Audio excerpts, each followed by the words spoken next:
Michael खुली field में खड़ा है, आसमान के खूबसूरत रंग देख रहा होता है कि अचानक गोली की आवाज़ और औरत की चीख सुनाई देती है। वो घबराकर भागने लगता है, फिर समझता है ये सिर्फ एक सपना था। उसी रात वो उसी कसीनो में पहुंचता है जहां वो पिछले 3 महीने से काम कर रहा है। इतने समय में उसने कसीनो का हर कोना याद कर लिया है। कहाँ कौन सा कैमरा है, कौन सा स्टाफ कब क्या करता है, किसकी क्या आदतें हैं, क्या पसंद है क्या नहीं।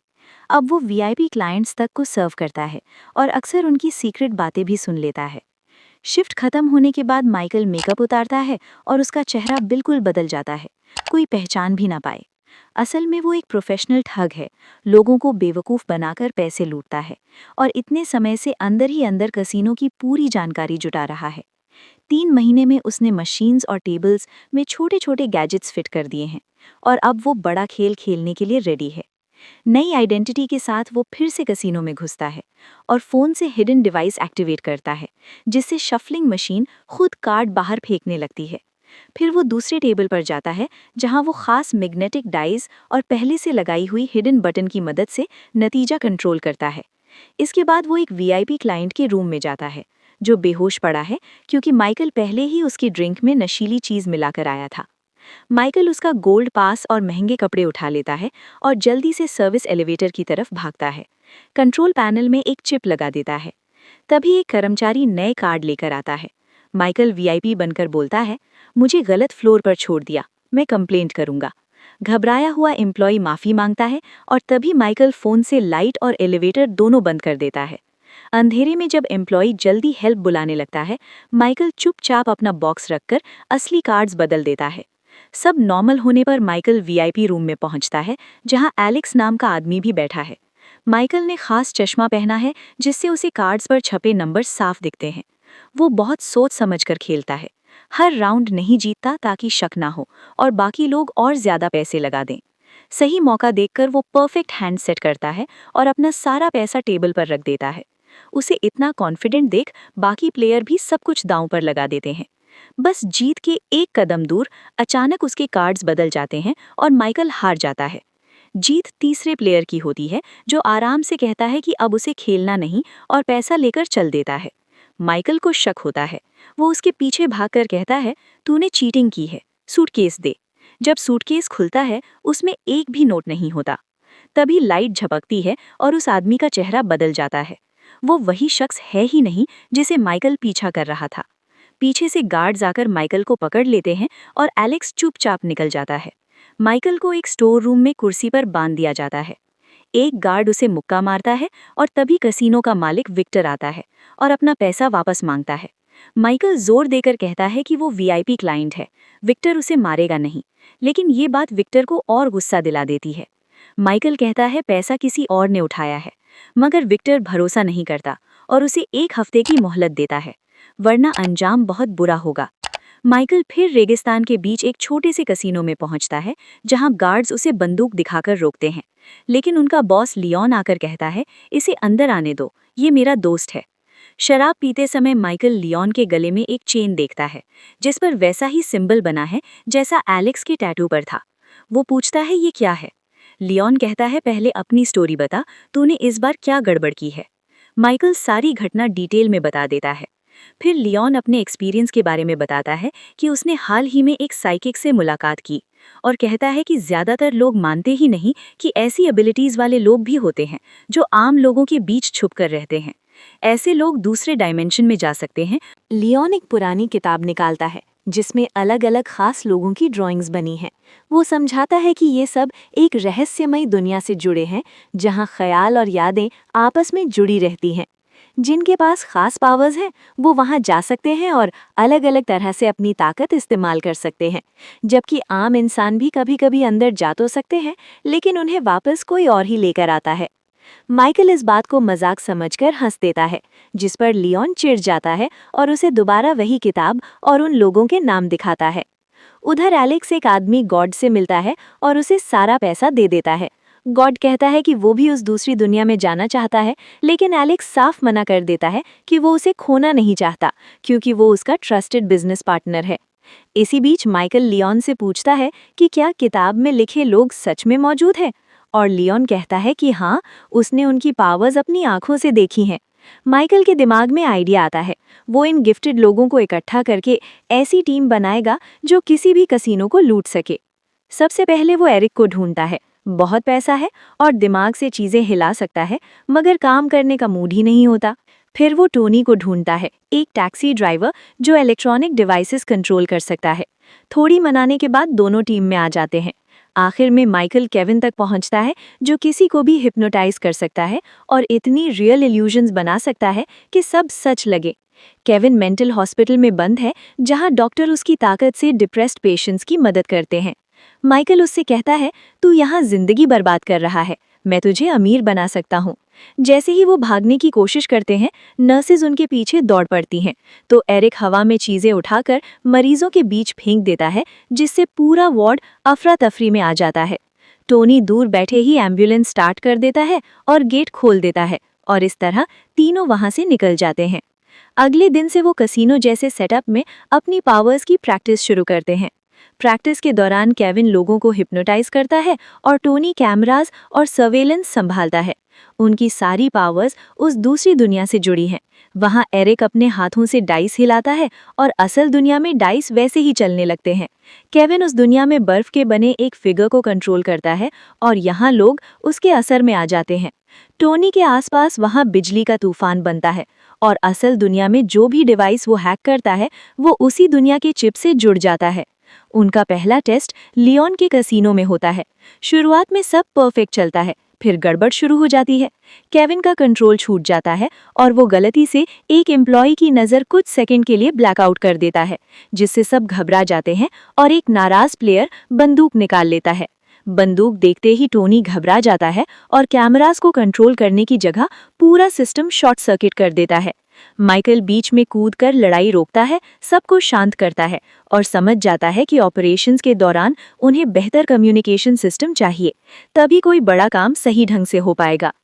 अगले दिन माइकल एक फ्यूनरल में जाता है, जहां कुछ औरतें वेरोनिका नाम की एक औरत से मदद मांग रही होती हैं। तभी काले कपड़ों में कुछ आदमी आते हैं और वेरोनिका डरकर भाग जाती है। अपने हेडफोन्स गिरा देती है, जिन्हें माइकल उठा लेता है। दूसरी तरफ से और आदमी आते हैं तो वेरोनिका एक पुरानी बिल्डिंग में छुप जाती है।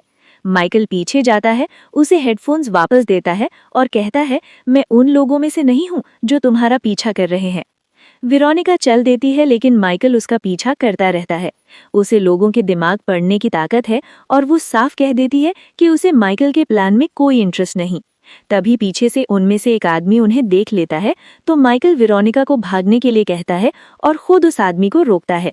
उसी समय गॉर्डन एलेक्स के कहने पर अपनी ट्रेनिंग शुरू करता है। एक माइंड कंट्रोलर उसे दूसरी दुनिया में भेजता है ताकि वो भी लोगों के दिमाग कंट्रोल करना सीख सके। बेहोशी की हालत में गॉर्डन एक मशहूर पेंटिंग की कॉपी बनवाता है, फिर एक म्यूजियम एम्प्लॉई के दिमाग पर कंट्रोल करके उससे असली पेंटिंग की जगह नकली वाली रखवा देता है, जबकि ओरिजिनल पेंटिंग दूसरे म्यूजियम भेजी जा रही होती है। होश आने पर गॉर्डन उस कंफ्यूज्ड पेंटर से असली पेंटिंग बहुत कम दाम में खरीद लेता है और जिससे वो कंट्रोल करता है उन्हें कुछ याद नहीं रहता। इधर माइकल आखिरकार वेरोनिका को मना लेता है और उसे टीम से मिलवाता है। वो समझाता है कि वेरोनिका दिमाग पढ़ सकती है और बिना बोले किसी के माइंड में थॉट डाल सकती है, इसलिए कसीनो वाले काम के समय वही चुपचाप माइकल के इंस्ट्रक्शंस पूरे टीम तक पहुंचाएगी। प्रैक्टिस के लिए माइकल उसे दूसरी दुनिया में भेजता है, जो उसे किसी अजीब जंगल जैसी दिखती है। माइकल दिमाग में इमेजिन करता है कि एरिक शहर की सबसे बड़ी घंटी बजा रहा है। वेरोनिका ये थॉट एरिक तक भेजती है और एरिक वही करता है। फिर माइकल सोचता है कि दो लोग भागते और मदद के लिए चिल्ला रहे हैं, और वैसे ही केविन उसे सच जैसा बना देता है। उसके बाद माइकल सोचता है कि पूरे एरिया की लाइट्स शॉर्ट सर्किट कर दे, और जैसे ही लाइट्स जाती हैं, चारों तरफ भगदड़ मच जाती है और आसमान में अचानक पक्षी उड़ने लगते हैं। आखिर में माइकल वेरोनिका से कहता है कि सबको वार्न कर दे कि अर्थक्वेक आने वाला है। वो ऐसा ही करती है और डर और केओस की वजह से सब लोग भाग जाते हैं। माइकल पास वाले रेस्टोरेंट से कुछ ड्रिंक्स लेकर आता है और पूरी प्लानिंग समझाता है। सब अपने अपने भेस बदलकर कसीनो में अलग अलग एंट्री करेंगे। हर मेंबर अलग टाइम पर आएगा ताकि किसी को शक ना हो। सिर्फ वेरोनिका माइकल के साथ उसकी फियांसे बनकर जाएगी। इसके लिए सबको स्टाइलिश सूट्स, ड्रेसेस और परफेक्ट लुक की जरूरत होती है, तो पूरा ग्रुप शॉपिंग और स्टाइलिस्ट के पास जाता है। 2 दिन बाद सब कसीनो पहुंचते हैं। माइकल टेबल पर खेलना शुरू करता है और वेरोनिका उसके पास खड़ी होकर उसका दिमाग बढ़ती है और उसकी बातें बाकी टीम तक भेजती रहती है। टोनी कैमरास कंट्रोल करता है और एरिक माइकल वाली टेबल पर बैठकर बाकी खिलाड़ियों को हरवाता है ताकि माइकल जीते। एक अच्छी खासी रकम जीतने के बाद माइकल और वेरोनिका दूसरे टेबल पर चले जाते हैं, जहां केविन स्टाफ को कंट्रोल कर रहा होता है। शुरुआत में सब प्लान के हिसाब से चलता है, लेकिन एरिक नशे में ज्यादा पी लेता है और बार बार हारने का नाटक करके परेशान हो जाता है। फिर अचानक एक घूमने वाली मशीन को मैनिपुलेट करके खुद भारी जीतने लगता है। वेरोनिका के थ्रू बात करने की जगह वो सीधे माइकल से बोलना शुरू कर देता है। टोनी भी एक्साइटमेंट में कई मशीन्स एक साथ कंट्रोल करने लगता है। लगातार जैकपॉट गिरने लगते हैं। ये अजीब सी विनिंग स्ट्रीक गार्ड्स की नजर में आ जाती है और वो एरिक और टोनी दोनों को पकड़ लेते हैं। जब उन्हें एलिवेटर में ले जाया जा रहा होता है, बाकी टीम पहले से अंदर खड़ी होती है। केविन गार्ड्स को हिप्नोटाइज करता है और उन्हें बाहर भेज देता है। टीम को थोड़ी देर अकेले में बात करने का मौका मिल जाता है। माइकल दोनों को डांटता है और वार्न करता है कि अगर पकड़े गए तो सीधे मार दिए जाएंगे। दुश्मन कितने डेंजरस हैं ये उन्हें समझ ही नहीं है। टीम वादा करती है कि अब से सिर्फ माइकल के इंस्ट्रक्शंस मानेंगे। सब फाइनल टेबल की तरफ बढ़ते हैं, जहां माइकल पूरी टीम का पैसा एक ही बेट पर लगा देता है। केविन डीलर को कंट्रोल करता है और एरिक जरूरत पड़ने पर डाइस एडजस्ट करता है। योजना काम कर जाती है और एक ही राउंड में माइकल $1 मिलियन जीत लेता है। बाद में सब बीच पर जाते हैं, आग जलाकर ड्रिंक करते हैं और जश्न मनाते हैं, जबकि वेरोनिका थोड़ी दूरी पर अकेली बैठती है। माइकल उसके पास जाता है और कहता है कि वो दोनों मिलकर अच्छी टीम है, अगर साथ रहे तो बहुत पैसा कमा सकते हैं। लेकिन वेरोनिका साफ मना कर देती है और बात बात में दोनों में बहस और कड़वे शब्दों का आदान प्रदान हो जाता है। उधर एलेक्स गॉर्डन के साथ डिनर पर बैठकर उसे बताता है कि ट्रेनिंग अभी कैंसिल करनी पड़ेगी। वो वार्न करता है कि जब तक गॉर्डन को कोई ऐसा इंसान न मिले जिस पर वो पूरा भरोसा कर सके, तब तक पकड़े जाने का खतरा बहुत ज्यादा है। गॉर्डन माइकल के बारे में पूछता है तो एलेक्स बताता है कि माइकल ने नई टीम बना ली है। ये सुनकर गॉर्डन गुस्सा हो जाता है और बोलता है कि अब उन्हें कुछ करना पड़ेगा। अगली सुबह पूरी टीम गाड़ी से सफर कर रही होती है कि अचानक एक एसयूवी उनका पीछा करने लगती है। टोमी भागने की कोशिश करता है, लेकिन दूसरी एसयूवी सामने आ जाती है और उन्हें बीच सड़क पर रुकना पड़ता है।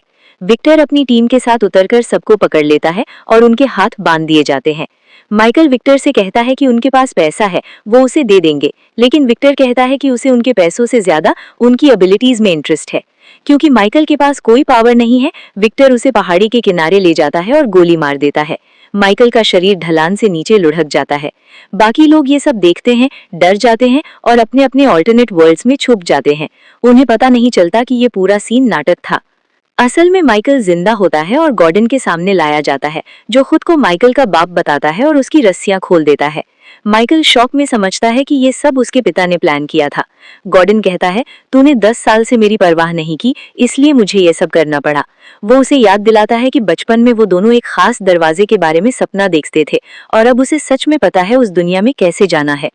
कुछ दिनों बाद टोनी, केविन और एरिक विक्टर के कसीनो में जबरन एम्प्लॉइज की तरह काम कर रहे होते हैं। अपनी पावर से विक्टर को क्लाइंट्स के खिलाफ जीतने में मदद करते हैं। एक दिन टोनी अपने कमरे में लौटता है और देखता है कि बाथरूम में एक प्लम्बर काम कर रहा है। वो असल में भेस बदले माइकल होता है। टोनी पूछता है वेरोनिका कहाँ है, तो बाकी बताते हैं कि उसने विक्टर के लिए काम करने से मना कर दिया था और माइकल की नकली मौत देखने के बाद वो दूसरी दुनिया से वापस नहीं आ पाई और कोमा में चली गई। उस रात गेमिंग टेबल्स के ऊपर की लाइट्स टिमटिमाने लगती हैं। टीम विक्टर को घेर कर कहती है कि वो सब नौकरी छोड़ रहे हैं। गार्ड्स विक्टर देते हैं और एक नया गार्ड लगाते हैं, जो असल में माइकल के भेष में होता है। वो सबको आजाद करता है और भागने की पूरी योजना समझाता है। केविन एक गार्ड के दिमाग पर कंट्रोल करके उससे सिक्योर डोर उसकी की कार्ड से खुलवाता है, जबकि माइकल दूसरी चाबी चुराकर बेसमेंट वाले एलिवेटर को लॉक कर देता है ताकि पीछा करने वाले धीमे पड़ जाएं। आगे वाला कॉरिडोर लेजर सिक्योरिटी से भरा होता है, तो माइकल अपनी टीम को वहीं खड़ा कर खुद वेरोनिका को बचाने निकलता है। जिस कमरे में वो है, माइकल पहले से कैलकुलेट कर चुका होता है। वो मास्क पहनकर कमरे में घुसता है और गैस बॉम्ब छोड़ता है। गार्ड्स बेहोश हो जाते हैं और माइकल वेरोनिका को वहां से निकाल लेता है। इधर टोनी कुछ लेजर्स बंद कर देता है, जिससे एरिक के लिए इतना रास्ता बन जाता है कि वो बच बचकर सेफ तक पहुंच सके। अपनी ताकत से एरिक तिजोरी खोल देता है, लेकिन जैसे ही लेजर्स बंद होते हैं, अलार्म बज उठता है और गार्ड सेफ रूम की ओर दौड़ पड़ते हैं। एलिवेटर बंद होने की वजह से उन्हें रुकना पड़ता है और दूसरी तरफ एक हिप्नोटाइज्ड कर्मचारी उन पर गोलियां चलाने लगता है। गार्ड्स उसे काबू में करके कॉरिडोर से आगे बढ़ते हैं, लेकिन तब तक एरिक सेफ खोल चुका होता है और पूरी टीम अंदर घुसकर दरवाजा बंद कर देती है। विक्टर अपने आदमियों को आदेश देता है कि जैसे ही अंदर वाले बाहर आए उन्हें मार दिया जाए।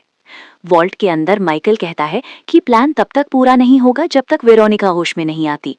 सब उसे वॉर्न करते हैं कि अगर वो उसे वापस लाने के लिए उस दुनिया में गया तो खुद मर सकता है, क्योंकि उसके पास कोई खास पावर नहीं है। लेकिन माइकल रिस्क लेने का फैसला करता है। केविन उसे हिप्नोटाइज करके दूसरी दुनिया में भेज देता है। माइकल एक सफेद खाली से स्पेस में पहुंचता है जहां उसकी जिंदगी की छोटी छोटी यादें हवा में तैर रही हैं और उसे अपने पास्ट की आवाजें सुनाई देती हैं। माँ की मौत, उसके जुर्म, जेल के दिन, सब मिलकर उसे तोड़ने लगते हैं। तभी उसे वेरोनिका की आवाज सुनाई देती है जो उसे सेल्फिश कह रही होती है। उसके सामने एक दरवाजा बनता है और माइकल उसे पार करके एक बहुत बड़े फील्ड में पहुंचता है जहां अनगिनत दरवाजे खड़े हैं और ऊपर आसमान अजीब रंगों से चमक रहा है। अचानक बहुत तेज स्टॉर्म उठता है। वो एक दरवाजे के पीछे छुप जाता है। तूफान उसे ऑलमोस्ट मार ही देता है। माइकल हाथ उठाकर स्टॉर्म को रोक देता है, उसे नीचे दबा देता है और पूरा फील्ड साफ हो जाता है। वो बैठकर वेरोनिका की यादों पर ध्यान लगाता है। जमीन फटने लगती है और फील्ड एक शहर में बदल जाता है। माइकल सीढ़ियां चढ़कर ऊपर जाता है और देखता है कि वेरोनिका आसमान के रंग देख रही है। जब वो उसके पास जाने की कोशिश करता है तो पता चलता है कि उसके चारों तरफ एक इनविजिबल शील्ड है जिसे वो तोड़ नहीं पा रहा। वो बैरियर पर हाथ मारकर चिल्लाता है, लेकिन वेरोनिका कोई रिएक्शन नहीं देती, तो वो अपने ख्यालों के जरिए उससे बात करने की कोशिश करता है। जैसे ही वो ऐसा करता है, आसपास की इमारतें टूटकर गिरने लगती हैं और वो बारिश में अकेला खड़ा रह जाता है। वेरोनिका के चारों तरफ अभी भी वही बैरियर है। अब वो उसकी आवाज सुन सकती है। वो कहती है कि उसे असली दुनिया में लौटना नहीं, वहां उसका कोई नहीं, कोई उसका इंतजार नहीं कर रहा। माइकल कहता है कि वो जिंदा है, लेकिन वेरोनिका को यकीन नहीं होता। तब वो उसे उनकी पहली मुलाकात की याद दिखाता है, जब वो दोनों भाग रहे थे और छत पर पहुंचकर माइकल ने कहा था, तेरे पास कोई हो या ना हो, मैं हमेशा तेरे साथ रहूंगा। आखिर वेरोनिका उसका हाथ पकड़ लेती है और दोनों वापस दरवाजों वाले फील्ड में पहुंचते हैं, गले लगते हैं और वेरोनिका एक दरवाजे से गुजरकर असली दुनिया में जाग जाती है। ये पहली बार है कि माइकल खुद अकेले उस दुनिया में घूम रहा होता है, इसीलिए अब उसे वापस आने का रास्ता खुद ही ढूंढना है। फ्लैशबैक में दिखता है कि कभी गॉर्डन ने उसे इस दुनिया के बारे में सब सिखाया था। वो चाहता था कि माइकल उसका पार्टनर बने और दोनों मिलकर इन दरवाजों से दुनिया को अपने हिसाब से इस्तेमाल करें। गॉर्डन ने उसे एक कंपास दिया था और वादा किया था कि जरूरत पड़ने पर वो मदद भेजेगा। वापस प्रेजेंट में माइकल देखता है कि एलेक्स एक दरवाजे से निकलता है और उसके पीछे पीछे चला जाता है। धीरे धीरे चारों तरफ का सीन बदलकर कसीनो बन जाता है, जहां माइकल अपनी और बाकी लोगों की मौत के सीन्स देखता है और एलेक्स उसे सिखाता है कि किसी और के माइंड के अंदर कैसे जाया जाता है। माइकल समझ जाता है कि अब उसे क्या करना है। अचानक वो वॉल्ट में होश में आता है और साफ साफ कहता है कि वो सारा पैसा लेकर निकल रहा है। टोनी लॉक सिस्टम डिसेबल कर देता है और जब वो दरवाजा खोलते हैं तो बाहर वाली कॉरिडोर पूरी तरह खाली पड़ी होती है। असल में जब माइकल दूसरी दुनिया में था तब उसने विक्टर के दिमाग में घुसकर उसे यकीन दिला दिया था कि टीम तो पहले ही पैसा लेकर भाग चुकी है। विक्टर ने गार्ड्स को बाहर निकलकर उन्हें ढूंढने का आदेश दे दिया था, इसी वजह से कॉरिडोर सुनसान है। इस मौके का फायदा उठाकर माइकल और उसकी टीम आराम से वॉल्ट से बाहर निकल जाती है और सारा पैसा लेकर वहां से गायब हो जाती है।